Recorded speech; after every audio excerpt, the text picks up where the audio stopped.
COVID is well known for all of us. People have been affected by the pandemic and all sectors of industry have come to a standstill. The next question that arises in everybody's mind is, what is going to be the new normal? While it has affected all kinds of industries, one of the sectors worst affected by COVID-19 is the food industry. COVID has caused a widespread distress in the food culture. Restaurants, bars, pubs, eateries, street food markets were all shut down due to the pandemic. The questions that arises now are, will food industry hardly remain the same when we get to the other side of the COVID-19 pandemic? Or what kind of eating out experiences will diners go back to? But now, almost after 4 to 5 months of food industry being shut, it has started to slowly reopen. Here's a look at some ways in which dining as a business is likely to change in the post-COVID-19 world. Recovery will obviously be a challenge for all restaurants, both large and small. It will be a rebound that won't happen overnight. The reality of COVID-19 is that our industry has never had a large-scale modern event of this magnitude. We will likely see resurgence in COVID-19 in certain areas, until a vaccine or medical advances allow for tools to adequately address the health crisis.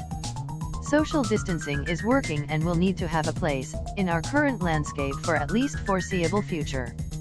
As consumers begin to eat out again when restaurants reopen, the question will be less about the food, and more so about what steps the restaurant has taken to ensure the health and safety of guests. So what can restaurants do to adapt their offerings to this changed consumer? Since the start of the crisis, restaurants affected by mandatory closures have pivoted to delivery and takeout to sustain their businesses. Today, that means restaurants have transformed their dining rooms into safe, no-touch pickup zones, with some even offering drive-through or curbside pickup for the first time. Once they open their doors, restaurants will need to continue to offer direct, contactless, and safe delivery and takeout options for guests who are either unwilling or unable to eat on-site. Cooking at home. Every disaster carries with it the seeds of opportunity.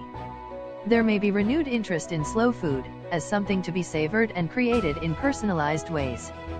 People are already showing huge interest in sharing recipes, cooking tips, and pictures of home-cooked meals on social media. This can be harnessed to create businesses.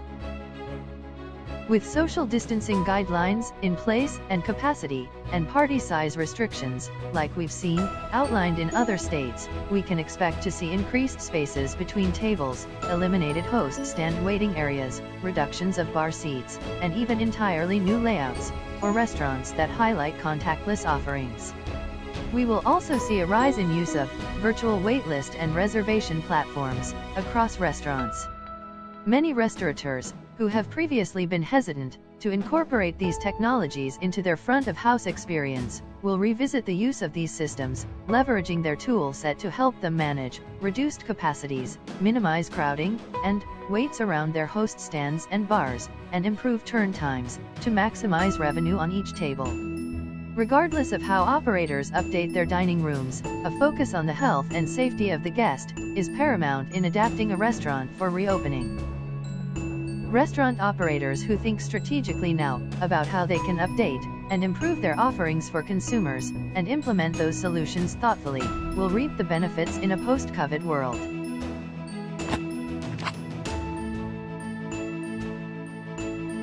Stay safe and healthy. Support restaurateurs and our food culture. To see more such videos, make sure you subscribe, drop a like, and stay tuned. Foodegram. Love at first bite.